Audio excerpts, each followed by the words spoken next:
Here's the pitch. 17-year-old runs for president and wins. That's it. That's the pitch. And you know that we love it. This is Political Playlist Happy Hour. Welcome to Political Playlist. All right. Are we ready, guys? Happy Hour. Happy hour. We fucked that up so bad.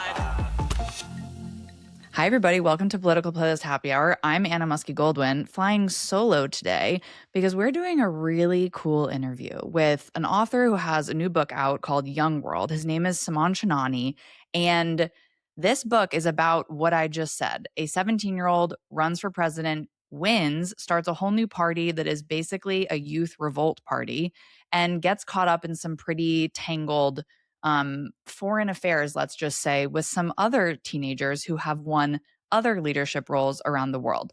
So it's like kind of soapy. It's very current, obviously. And even though he finished the book in the end of 2024, a lot of what's in this book resonates today. And it kind of has come true in a lot of weird ways. There's like a land grab over an Arctic area, which I don't know if you remember the whole Greenland drama. There's a lot of discussion about different groupings of countries, which in our real world, we could look at something like NATO and see what's happening there. There's something sort of happening like that in the book. But really what this book is about is a young guy named Benton Young. He's in high school. He is sort of being shamed for not, quote, doing anything to help the world. And so he makes this YouTube video. He puts it online talking about this, kind of manifesto of young people need to rise up and we need to take control of the world that is failing us. And lo and behold, it goes viral, starts an entire movement. He ends up running for president, inadvertently winning, kind of to his own and everybody else's surprise. In retaliation, he has these people in their 60s and 70s trying to get him out of office. And then he gets tangled into this web of foreign affairs with leaders of all different ages, including fellow teenagers. And this book feels so resonant for so many reasons, but specifically for us at Political Playlist, to kind of see someone imagine what the world would look like with a very young president. Granted, this is a 17-year-old. Things might have to change legally in order for that to actually happen. But to see what that world could look like and to see what this young person brings to the table that otherwise is being completely ignored by older generations in office, it was just a real treat. And so we've been interviewing all of these politicians who are running in these primaries, young people who are challenging the status quo.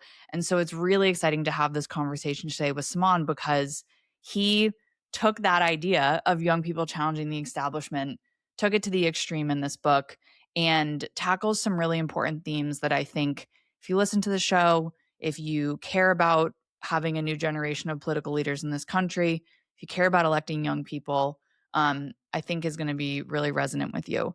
No matter what age you are. If you're 17 years old and listening, you will love it. If you're 60 years old and listening, you will also love it because it's going to give you some perspective.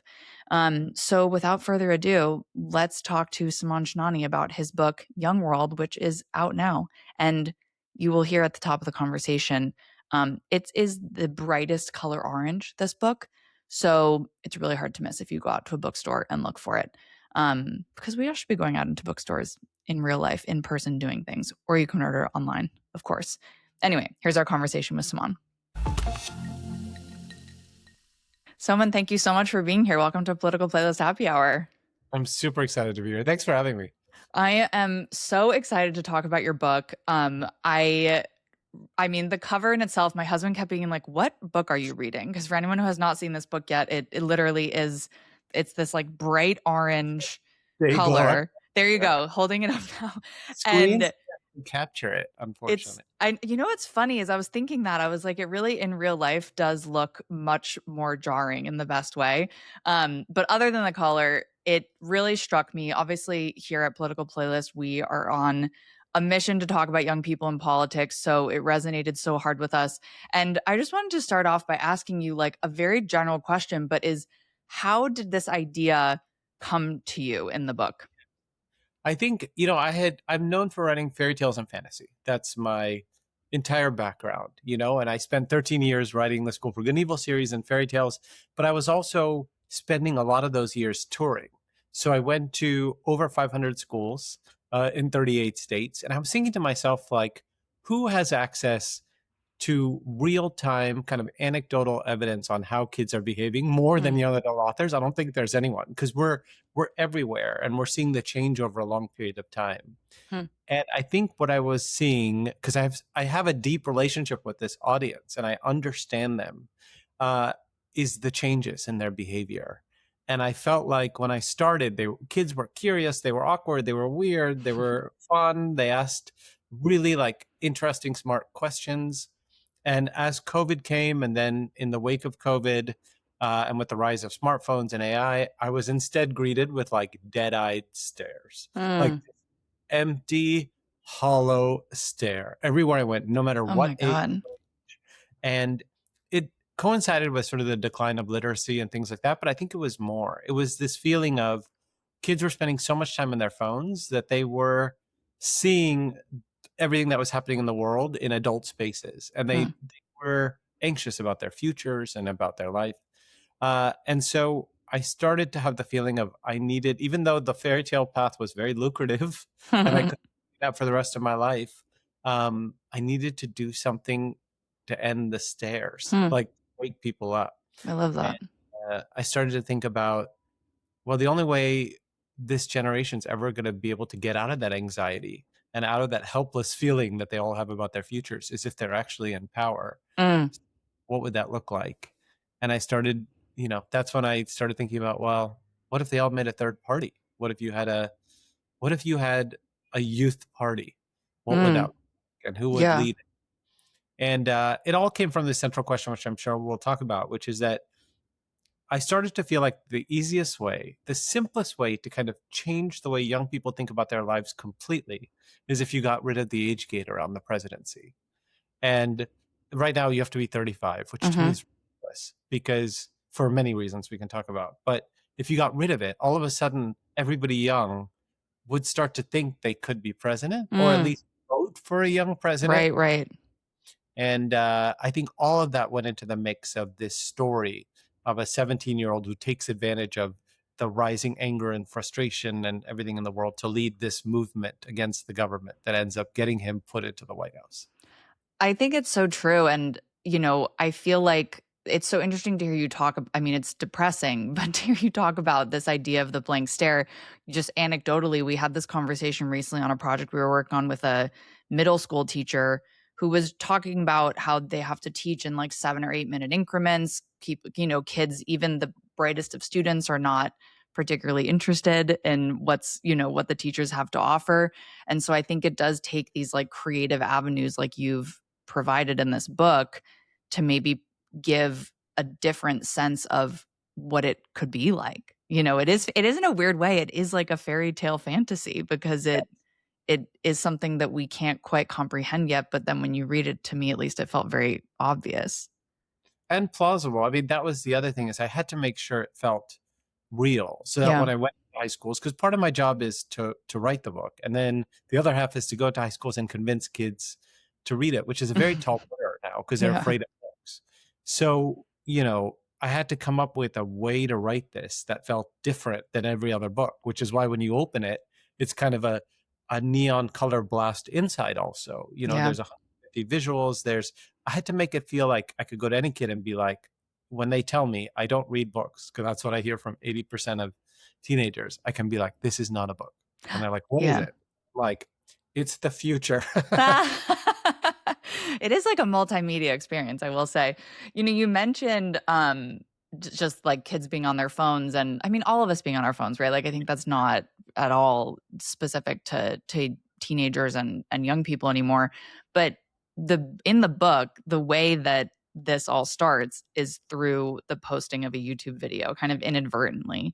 And I want to talk a little bit more about the themes of kind of love and identity in a second, but I'm curious right now, like that obviously seems like a how something like this would happen in today's day and age. And what I was struck by was that it ends up having a positive effect. And I think that we focus so much on how social media is, ruining people's lives, how it's, it's taking away like these basic skills from Gen Z and Gen Alpha. But how did you kind of think of that video and that plot moment in the book as something that then could become a really positive force and not only hit your protagonist's life, but the world, really? I think as I got towards the end of touring with the School for Good and Evil, and I'd be on tour in front of these kids, and I was seeing just that stare and the way they were reacting, I found myself kind of giving the rant that Benton, our 17-year-old protagonist, Mhm. gives on the page of the book, which is like, I know it is hard for you. I Mm, know it's hard for all of you because adults don't understand what it's like to be a kid now because they never grew up in those circumstances, right? And so the thing you have lost that no one can articulate, but is an essential right, even though it's not in the Constitution. You can have life, liberty, pursuit of happiness, freedom of speech, whatever. But if you lost the right to be young and to have a normal childhood where you are protected in your youth, to be able to just shut out the world and learn about yourself, in a completely safe way, without adult influences all the time, then you don't really have a childhood, and it's mm, something you have to fight for. And so I was talking to them about this, and I think that sort of like screed of this fighting for the right to be young became what I knew the platform for an ordinary teenager would be. He wasn't going to be some exceptional Model UN AP government, wizard. He was just going to be a normal kid who was able to articulate this missing right. And yeah. then to take the step forward, instead of just saying the negative on social media, be like, well, why don't we do something about it? And that the doing something about it is just, let's mess with this election. Right. Yeah. So it was two instincts. It was like the negativity, ranting about something on social media, but combined with what I think young people are really good at, which is trolling in a positive way. Trolling And for change. trolling for change. And that's exactly what it is to write him in for president. And of course, that catches on, and because no one Yeah. wants two 70-year-olds in office. The other thing I was thinking about also when I started is life expectancy is getting longer and longer. And so, and these old politicians will never let go of power. Right, right. Never going to be term limits and age caps because they'll never pass it for themselves. So I don't think it's too long before we start seeing 100-year-old senators Yeah. and potentially like an 85-year-old run for president. So I mean, it feels like it is on the brink was on the brink of happening. So. here, I mean, like, it's so funny. I was talking to someone and they were like, do you actually think, like in a cynical way, do you actually want a teenager to be president? And I'm like, because the 70 and 80-year-olds are crushing it Right, right, because right. it's going so well. Like, Right. yes, we want someone wise and smart and thoughtful. But, at the end of the day, the trend lines are not good. The gerontocracy is leaving out an entire portion of youth, who they don't understand. I was also thinking about the White House Correspondents' Dinner. Mhm. When the bullets rang out, the only people who knew what to do were the young people. Mm. Immediately down. They'd prepared for this. They'd gone through Right, right. all the old people, They were and it just was eating their dinner still. so clear that there's a disconnect between what this world is and who knows how to actually, handle it, and Yeah. what they're facing, the threats of it, and, the old people in power who are just there to enrich themselves, it feels like. Yeah. I mean, I just to expand on that a little bit, I'm wondering, other than just this sort of idea that young people are connected to the world in this very specific way at the moment, what are things that you feel like young people, or I mean, I want to say teenagers, but I also would include even like millennials in this, when we talk about kind of the plurality of voters at the moment, what do you think the millennials, Gen Z, Gen Alpha understand that older people who might seek positions of power just cannot? I think it's an understanding of all the different facets of life that are going to affect the future, right? I Mhm, think there's this idea with older people of, take what you can while you can get it, mhm, because their life at the end of the day is shorter, and so they're just kind of hoarding resources. They're in the book, it's the difference between a save it and a spend it. A save it wants to protect the earth for future generations, and the spend its are like, let's take everything we got while we're here. And I think with young people, it's this understanding of their life is long, and they're looking at how fast things are changing and how little agency they have in all of it. Mm. And it's this feeling of they are helpless to a future that is kind of screwing them little by little, you know? And I think with AI, I've been talking to them a lot about it because it's this idea of adults are constantly telling them, parents, teachers, don't use AI because it's cheating or it's Right. unethical. I'm like, what a waste of a lecture to tell them that, because it's going to be everywhere. This is not a question of cheating or ethics. This is going to be the thing that like literally is in front of them all the time. What they need to know is all the research and money that's going into trying to get them to use it to think. Yeah. So the way that we use calculators to use math, we're trying to convince teenagers to not think. And Right. I mean, the AI companies at least, and use AI as a shortcut. So ultimately, all their taste, whether it's music or romantic partner or the products they use or the political party they choose, will all be inputted by the machine. You know, Right. when I tell these kids, I'm like, every time you use AI to think, you are slowly being erased mentally from this world and being Right. replaced with the pixels of somebody else's company. So, you know, it's that kind of messaging that makes them understand the problem. And then the solution, I say, is like, you have to put the age gate, you have to put the gate around it. You have to put the boundaries, and it's up to you to either be the ones leading it, or like I say, not all of you can run for stuff, right? And not all of you want to run for stuff. The few of you who are meant to do that will do that. The rest of you have to support those people. Yeah. The Or rest of find your own version of that, right? Like, what is that for, if a person who has a slightly different interest or maybe doesn't see themselves as like an extroverted leader, that Mm. I think all of us have within us, like whatever that thing is that's going to make us be able to participate effectively in the world. But it requires unique thinking, right? And Yeah. so I was just talking to, someone my age about this. When we were young, we developed our own personal taste just by discovery, right? You just sort of wander into a music store, listen to CDs. You would, kind of go see movies, see what you took to. And it's the idea now of these kids are having to fight against an algorithm that is looking for their fears and anxieties and trying to conform them to the highest paid Yeah. advertiser. And I tell them, it's like, you are up against a difficult enemy, Yeah. and the only way to win is to make politics punk and to make politics renegade and to go after them. I said, other countries have already done this. They've shown you Nepal, Kenya, Morocco, Madagascar. There's South American countries. We've already seen the Gen Z revolt start. The energy is here, but you have to actually use it and do something. So it's I'm just on that note. I mean, I was looking at your website for the book, and you have this section called the movement, and with sort of different real life incidents of what fictionally portray in the book as this sort of young person revolt around the world. How do you view the book in that way, either inspiring or sort of connecting to what young people are already doing that hopefully can inspire more? Well, what's funny is I feel like I finished the book December 2024, Okay. and then little A by lot little, has happened.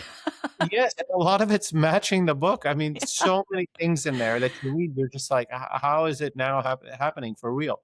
And I think part of it is that I needed the book to be entertaining. I needed it to be a fun maximalist version of what it is like to have a teenager in office. At the same Yeah. time, I think it'd be plausible.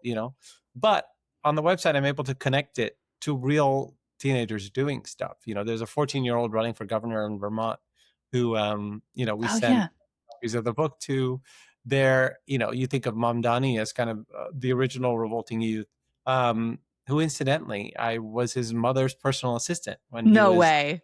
11 and 12. So he used to just be wandering around with that big, like, charismatic smile, wanting to be a soccer star. That's amazing.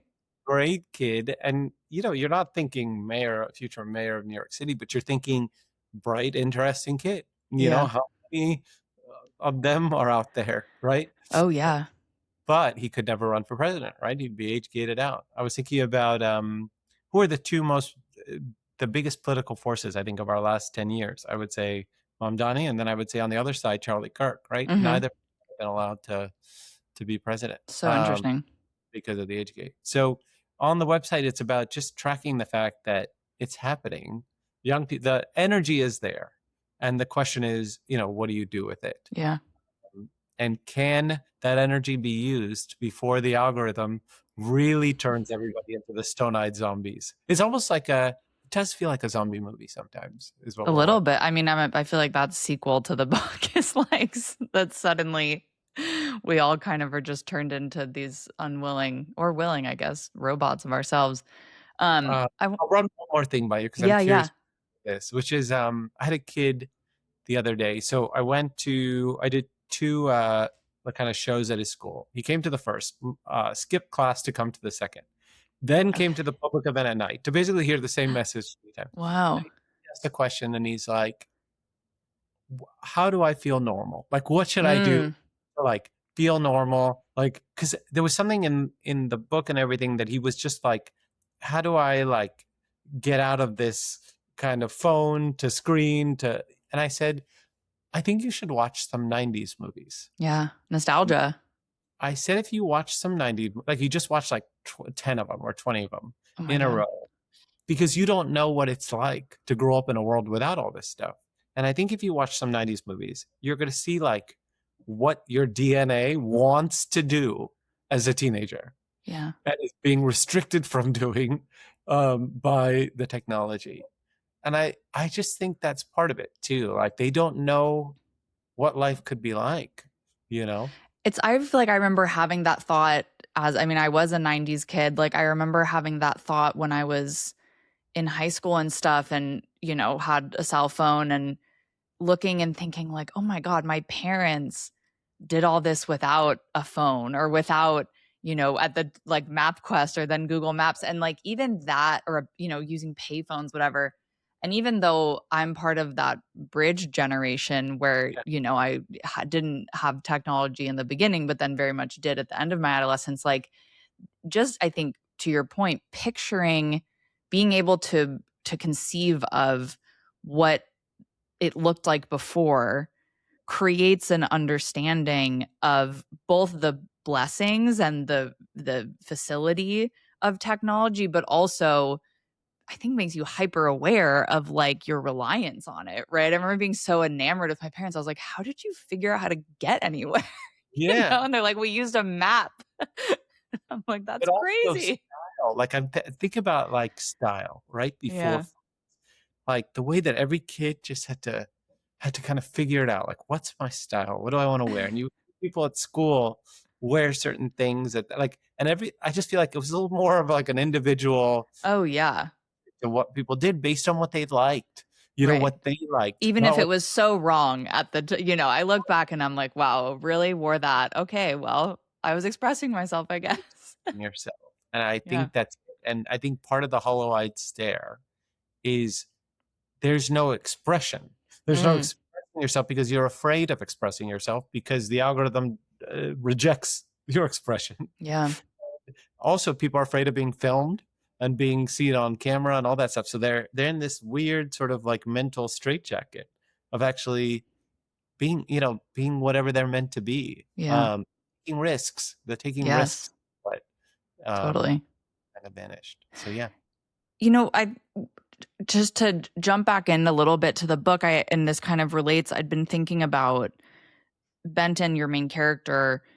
There's like a purity to him that almost feel like he feels like a modern teenager, but there's this level of something deeper, I think that you're talking about and searching for with the kids that you're talking to now. What I couldn't help but think about was, that purity I think exists in a lot of people when we're young, whether we were born in the 80s, the 90s, the 2010s or whatever. But there is something about power Yeah. that can corrupt that purity. And I was wondering, do you think that if you imagine your character or say a real life, kind of version of him, do you think that that purity that we all sort of covet in our leaders is ultimately like inevitably corruptible when power enters the conversation? That was one of the big things I wanted to explore in the book is that the temptation to want to romanticize the idea of a teenager as leader is because we want to reset. We Yeah. want we want the ability to put aside our polarization. And what's the one thing that would unite us all is like a cool young person that we all just wanted to do well, right? And I can see it. Like there's a teenager that we all just think is awesome, and both sides like unite, to Mhm. support. But that's the romantic view.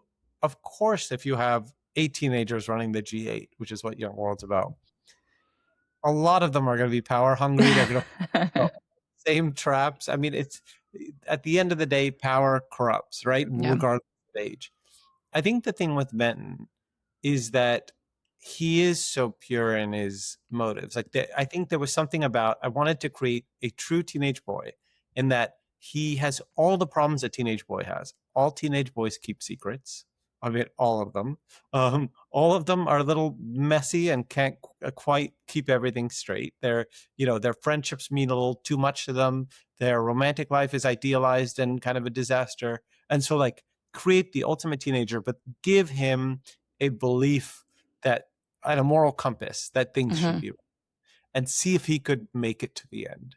And I felt like I'm going to put him against every gauntlet in this world that young people are facing, literally Yeah. every.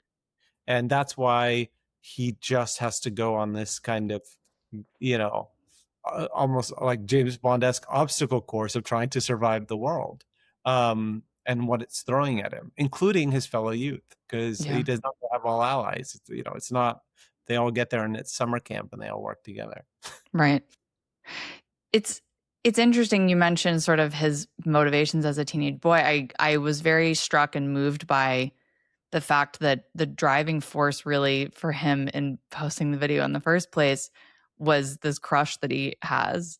And I think there's also a lot of exploration of the idea of love with his parents, which ultimately, kind of comes back at the end. And it again, this is a little bit of a cynical thing, but like I do feel like that desire for love we may have never had or validation we may not be feeling, I think that's a lot of people's motivation to run for office, right? And I was like, all politicians want the love of that they don't have, right? Yeah.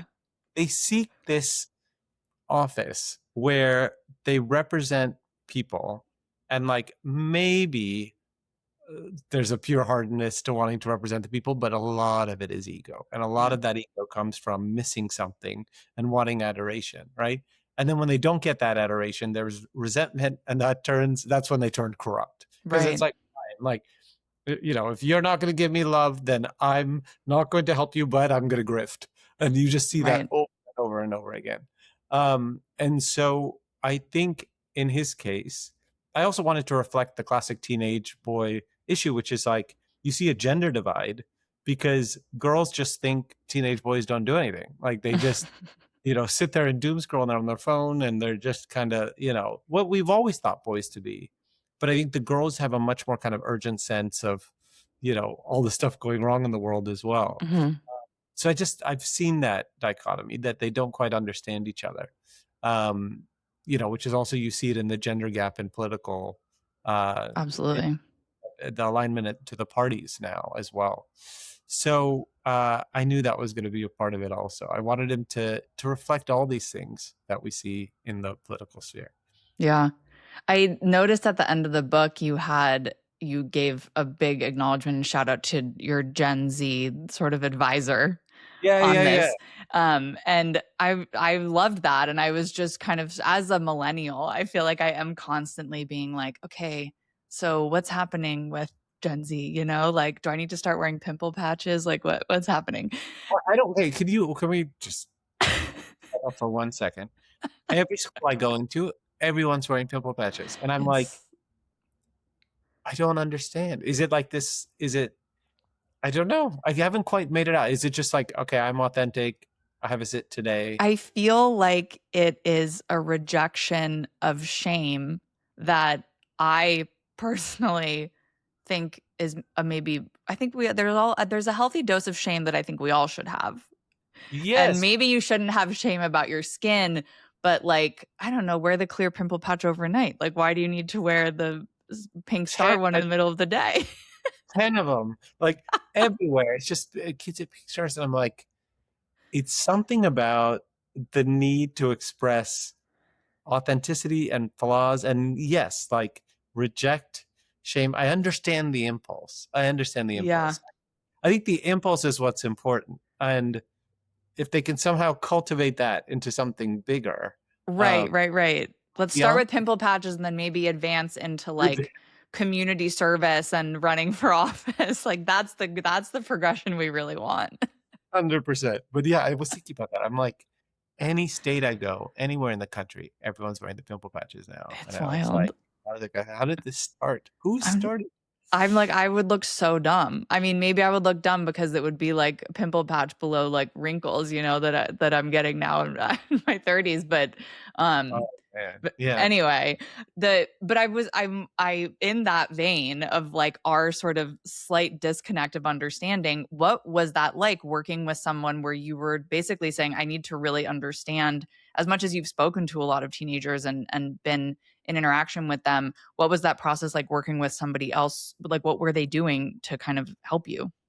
Yeah. I mean, June is this amazingly talented, smart, creative artist. Like he can do anything and just understands, his cohort. And so he was just able to kind of, first of all, in the text, tell me when someone was saying something that sounded Yeah. old, So some of it was in the language, but a lot of it was in the visuals, right? So like I knew I needed like a page of memes or some kind of visual representation of something. Hmm. And just had an understanding of, okay, what does a set of memes for this particular situation look like? Another thing would be, I'd be like, where would this pop up in social media? And he would be like, it'd be on Discord, right? And I'd be like, Hmm. what? Discord. So then it's researching Discord, like it's all the different sort of areas that teenagers hang out in.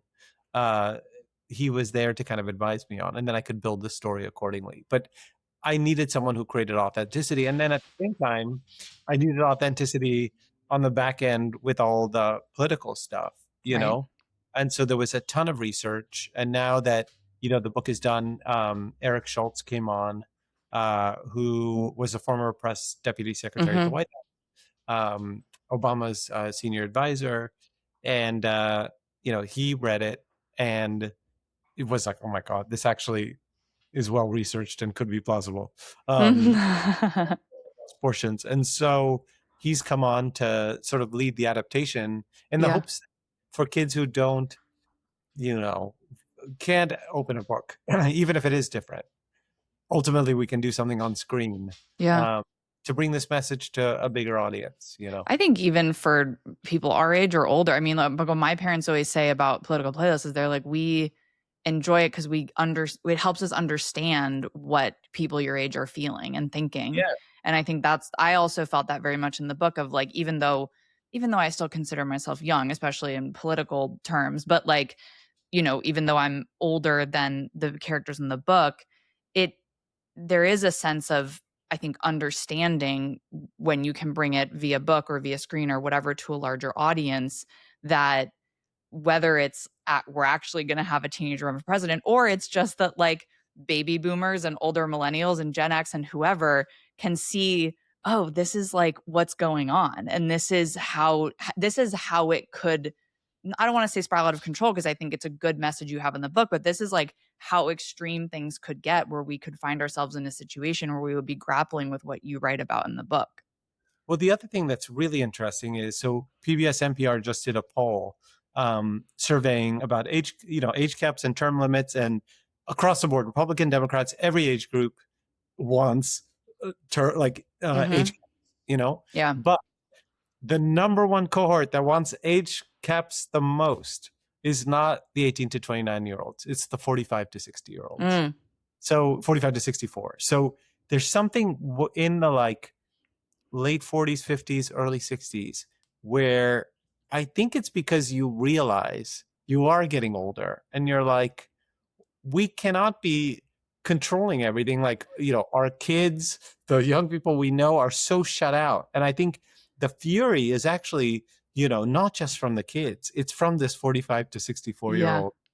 old, cohort of these parents who want to see their children empowered, their teenagers empowered, and they don't know what that looks like. Yeah. So they end up just voting, either ping ponging between red and blue on Right. whoever seems like the best option at the time, instead of um, you know actually realizing that the only solution ever is going to be if young people pull together and create leverage that forces the two parties closer to their needs and wants.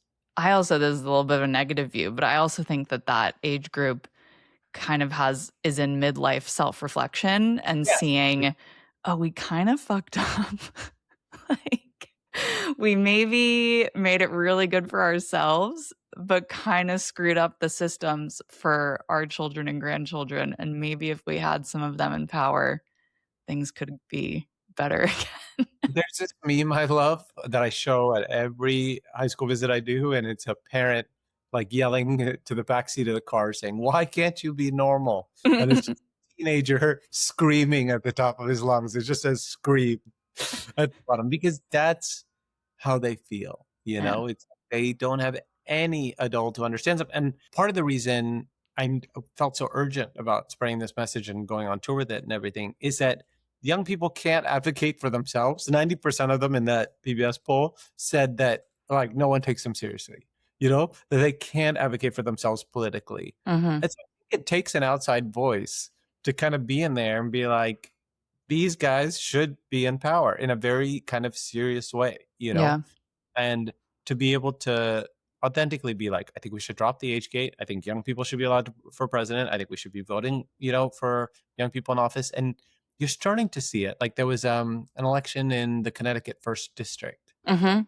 last night where a 46-year-old beat a 77-year-old incumbent. Yeah, it's happening. We're interviewing right now a series of challengers, but it's mostly happening on the Democratic side because I think that there's like a real come to Jesus in the Democratic Party.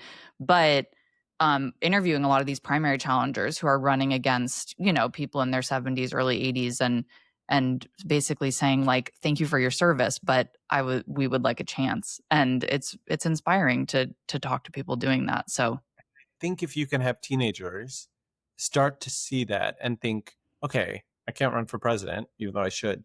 Maybe I can run for school board. Maybe I can Mhm. run for council. And once one does it successfully, if you just have one version of a teenage Mamdani do something somewhere, the 14-year-old in Vermont's too young, I think, to create the splash that we need. But the right teenager in the right time, Yeah, telling you in the next 2 years, someone will do something I that love will that. open the floodgates, because when I'm going around to these schools, at every school, there's one teenager who just glues to the message of the book, asks the right questions. When I say, "Who's the Secretary of State?" and everybody stares at me, they're like, "Marco Rubio." And I'm like, "It's you. You're the one." And so they're there. There's like a unicorn Yeah. somewhere. Um, and I just in my fantasy head imagine them on stage against JD Vance and us being like, Hmm. I wanted to read this quote that really struck me in the book. It was hmm, referencing the idea that in America, every person matters. And your character of Jess says, quote, "But that's not true, is it? It's not true when young voters here have the same power as older people and half of us don't vote. Nothing will change that way." And to me, that felt like such a thesis of the book. It felt like a thesis of the world we live in. It felt like a thesis of everything that I care about. And so, just to wrap up, what is your message for young people who feel disenfranchised right now by what they're seeing in our government, in our world, in our culture, in each other, um, to try to move the needle? what I tell them is the future is being stolen from you to the point of you have no agency. You're not participating in it. Like the rest of your life, you're just going to be on the IV drip of the algorithm, right? Unless you get involved and you actually take it back. Like there has to be some version of a revolt. And it can happen politically in this country because we have a democracy, right? So you have two options. Either you find candidates that represent, what you wanted, what you believe in, and you vote for them, or you run for something yourself, right? And if you're too young to run or, vote, then there's ways to volunteer and canvass and to support those people. But you have to start engaging politically and as if your hair's on fire, right? Have to do something to use your body and voice, because you're worth just as much as the people in power when it comes to a vote. You are one vote, they are one vote, and you have the numbers. I tell them, you have the numbers as young people at any point in time. If your school decides you hate somebody on the school board who's ruining everything, go vote them out, right? You have the numbers. And so I think that's the hopeful message of the book is you have the numbers to do anything you want. You just have to have the organization to do it and to stop waiting for adults to save you, because they are not. They happily see you as expendable in their pursuit of power. Yeah. Great message to end on. Soman, thank you so much for being here. Tell people your book is out now, correct? Yeah. This is, Young World is out now. It's probably the only book in the world you should not read as an ebook because you'll miss it. It's true. It's true. It's a great audiobook and great as a hardcover. You can get it anywhere. And it won't be hard to miss. We play a game when we go in a bookstore of how long it takes to. I've never seen a book this color. It's so bright. But you know what? It was like Glenn Close in Fatal Attraction. We needed that moment of a book being like, I will not be ignored. Yes, I love it. That's how we feel about young people. So, yeah, you can find it anywhere. Well, congratulations, and people definitely should go read it of all ages. If you're listening, I think it's really enlightening no matter where you stand generationally. So thank you so much for this chat, and we're really excited to see what happens next for you. It was so much fun. Thanks for having me. Thanks.